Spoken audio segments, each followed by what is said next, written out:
আসসালামু আলাইকুম ওয়া রাহমাতুল্লাহি ওয়া বারাকাতুহু। আমি doctor Naimul Kibria, BHMS Bangladesh homeopathy medical college, DHMS Rokeyan Islam homeopathy medical college. আমরা অনেকগুলা বিষয় নিয়ে মানসিক, শারীরিক এবং আঙ্গিক অনেকগুলা বিষয় নিয়ে আলোচনা করছি।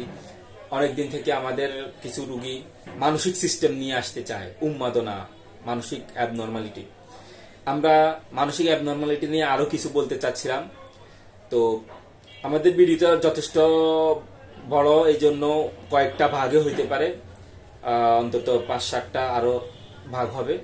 তো আজকে আমরা প্রথম মানসিক সিস্টেম নিয়ে আলোচনা শুরু করব, যেখানে আমরা দেখব যে মানসিক সিস্টেমের মধ্যে এমন হয়,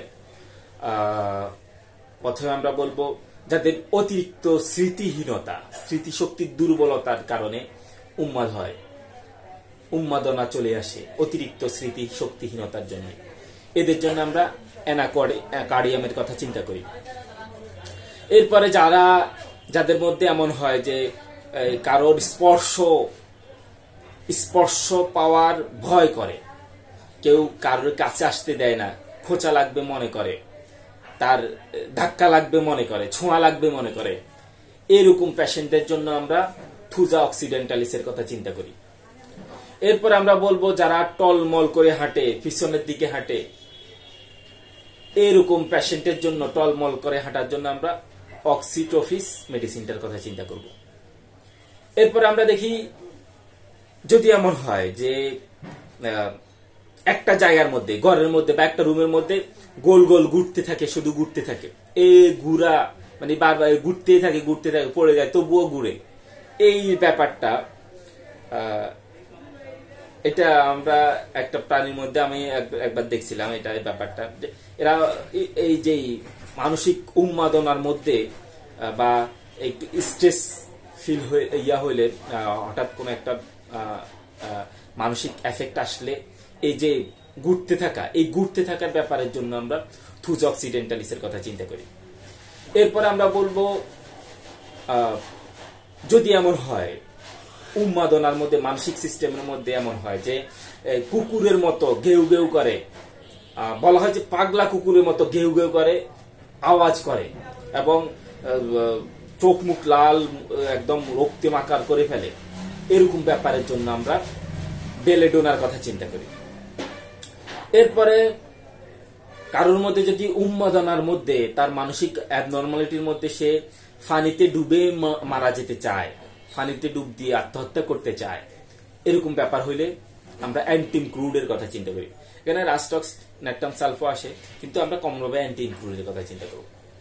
এরপরে যদি কারোর এমন হয় যে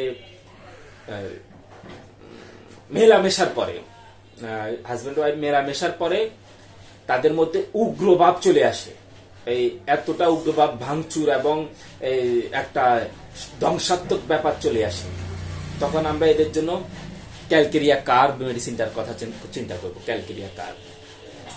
এরপরে আমরা বলবো যদি এমন হয় যে সাপের ভয়, এরা সাপের ভয়ে রাতে চলতে পারে না, ভাবে সাপ শুয়ে আছে, রাস্তার মধ্যে সাপ শুয়ে আছে, বা আলো জেলে পথ চলে, রাতে কেবল সাপের স্বপ্ন দেখে, হঠাৎ কোন দিকে তাকালে চমকে উঠে যে সাপ দেখছি মনে হয়, এটা কি সাপ কিনা, দড়ি দেখলে এরা সাপ মনে করে, এই ব্যাপারটার জন্য আমরা ল্যাকক্যানের কথা চিন্তা করব। এরপর আমরা বলবো যদি এমন হয় যে উন্মাদনার মধ্যে, তার মধ্যে এটা একরকম ওসিডির সিস্টেমের মধ্যে চলে আসে, সেটা হচ্ছে একদম হালকা থেকে হালকা ব্যাপারের জন্য তার মানসিক সমস্যা তৈরি হয়। যেমন গোসল করতে যাওয়ার সময় সামনে যদি কোনো খারাপ কিছু, ময়লা কিছু দেখে, তা ফেলে দিয়ে সে যাবে, যাওয়ার পর আসার সময় যদি দেখে যে কোন রকম ময়লা দেখলে সে এইটা পরিষ্কার করে আবার গোসল করবে, আবার গোসল করে আবার আসবে। বা কুকুর পথে শুয়ে আছে, এই কুকুরে তাড়াই দিবে, তাড়াই দিয়ে সে আবার গোসল করবে। এভাবে গোসলে 3-4 ঘন্টা পর্যন্ত এভাবে গোসল করতে থাকে, পরিষ্কার পরিচ্ছন্ন করতে থাকে, জিনিসপত্র বারবার গোছানোর মধ্যেই থাকে এবং এই সিস্টেমের মধ্যে অনিদ্রায় অনিদ্রায় যদি থাকে সাথে সাথে, তখন আমরা এদের জন্য আর্সেনিকাম অ্যালবামের কথা চিন্তা করি। আর্সেনিকাম অ্যালবাম এখানে যতটা উপশম করবে, উপশম করার পরে শেষ পর্যায়ে আমাদের অ্যান্টিসিফিলিটিক মেডিসিন এর রাজা যেটা সিফিলিনামের কথাও চিন্তা করতে হয়। এরপর আমরা বলবো যদি এমন হয় যে কেউ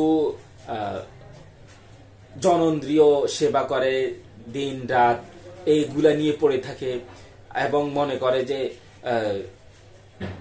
মাঝে মাঝে এই ব্যাপারটা তার মধ্যে চেঞ্জ চলে আসে, সে মনে করে যে তাকে শয়তানে ধরছে, তাই সে অনেক কষ্ট করছে, কষ্ট পাইছে, তার আর এত ভাল লাগে না, এখন সে আত্মহত্যা করতেই হবে, বা সে রাত্রিকে ভয় করে, রাত্রে তার অস্বাভাবিক ভীতি তৈরি হয় এবং এই জন্য সে আত্মহত্যা করতে চায়। এই ব্যাপারটা আসলে আমরা প্রথম তাদের জন্য অরামমেটের কথা চিন্তা করি। অরামমেট প্রয়োগের পর এই রাত্রিভীতির জন্য আমরা পরবর্তীতে এইটাকে আমরা অ্যান্টিসিফিলিটিক মেডিসিনের কথা চিন্তা করি। এরপর আমরা বলবো ঘরের কোণে যারা চুপচাপ বসে থাকে, কুঞ্চিত অঙ্গভঙ্গি এবং অনেক সময় দেখা যায় যারা লজ্জাস্থান দেখাইতে চায় এবং এরা এটা নিয়ে একটা যৌনতা ভাব দেখায়, এদের মধ্যে ভাব দেখা যায় এদের মধ্যে, এবং এই চুপচাপ থাকে এবং কুৎসিত অঙ্গভঙ্গি করে, কুৎসিত মানে যৌন অঙ্গভঙ্গি করে, এরকম ব্যাপার থাকলে আমরা এদের জন্য ফসফরাসের কথা চিন্তা করি। এরপর আমরা বলবো যদি এমন হয় যে কেউ একজন বছরের মাঝে মাঝে 2-1 বার তার মানসিক সমস্যা দেখা যায় এবং এই যে মানসিক সমস্যা হওয়ার পূর্বে তার মধ্যে গরম এবং অনিদ্রা দেখা দেয়, রাতে গোসল করে, খালি গায়ে মাঠে বসে থাকে, শুয়ে থাকে এবং পাগলামি করে, বকাবকি, দৌড়ঝাঁপ এবং এগুলা করতে থাকে। আবার যখন মাথা ঠান্ডা হয়ে যায় তখন নিদ্রা যায়, কঠিন নিদ্রার কারণে এই যে অনিদ্রার ব্যাপারটা, যে নিদ্রা করলে তার ঠিক হয়ে যায়, এই ব্যাপারটা যখন থাকবে তখন আমরা এদের জন্য অ্যান্টিসাইকোটিক মেডিসিনের কথা চিন্তা করব। অ্যান্টিসাইকোটিক আমরা থুজা এবং শেষমেশ আবার অ্যান্টিসিফিলিটিকের কথা চিন্তা করতে হবে, থুজা এবং সিফিলিনামের কথা চিন্তা করতে হবে। এরপর আমরা বলবো যদি এমন হয় ধর্ম সম্বন্ধে খুব খেয়াল, ধর্ম নিয়ে পড়ে থাকে, ধর্ম সংক্রান্ত আলোচনা করার যোগ, একটা ধর্ম ভাব, মন নরম এবং খুব বেশি ধার্মিক একদম এত নরম, এত করুণ, এইরকম একটা ব্যাপার থাকে, তখন আমরা এদের জন্য ফালসিটিলার কথা চিন্তা করি। এরপরে যাদের মধ্যে মুখ বিকৃতি এবং উন্মাদের মতো চিৎকার করে, মুখ বিকৃতি করে, মেজাজ দেখায়, একটা দৌড়ঝাঁপ একটা ব্যাপার থাকে এদের মধ্যে, একটা হিংস্রতা না কিন্তু এই একটা উশৃঙ্খল ভাব থাকে। এই উশৃঙ্খল এবং মেজাজ, মুখ বিকৃতি করা, ব্যাংসি কাটা, এগুলার জন্য এদের জন্য আমরা ক্যামোমিলার কথা চিন্তা করি, ক্যামোমিলা।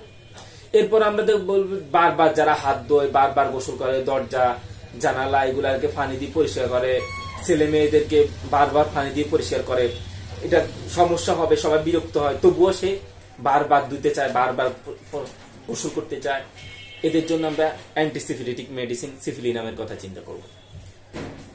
এরপর আমরা বলি যদি এমন হয় সামান্য আলো অসহ্য আর অন্ধকারে সে একা থাকতে ভালোবাসে, এই আলো অসহ্য, একা থাকতে ভালোবাসা এবং আলোর কারণে তার চোখ মুখ গরম হয়ে যাওয়া, মেজাজ গরম হয়ে যাওয়া, এরকম ব্যাপার হলে আমরা বেলেডোনার কথা চিন্তা করব। বেলেডোনার মধ্যে আরো থাকে যে এদের হাত থেকে এদের হাত উপর থেকে পড়ে যায়, মানে এরা হাতকে ধরে রাখতে পারে না, তো এই ধরে রাখতে না পারার কারণে এরা হাতকে বেঁধে রাখে, বেঁধে বেঁধে হাতে বেঁধে রাখে, কিছু দিয়ে পেঁচাই রাখে। এই ব্যাপার হলে আমরা এদের জন্য বেলেডোনার কথা চিন্তা করব। এ বলে আজকের মতো এখানে শেষ করতেছি। 10 মিনিট হয়ে গেছে। আমরা পরবর্তী ভিডিওতে আমরা এই উন্মাদনা নিয়ে আরো ভিডিও করব ইনশাআল্লাহ। এ বলে এখানে শেষ করতেছি। আসসালামু আলাইকুম ওয়া রাহমাতুল্লাহ।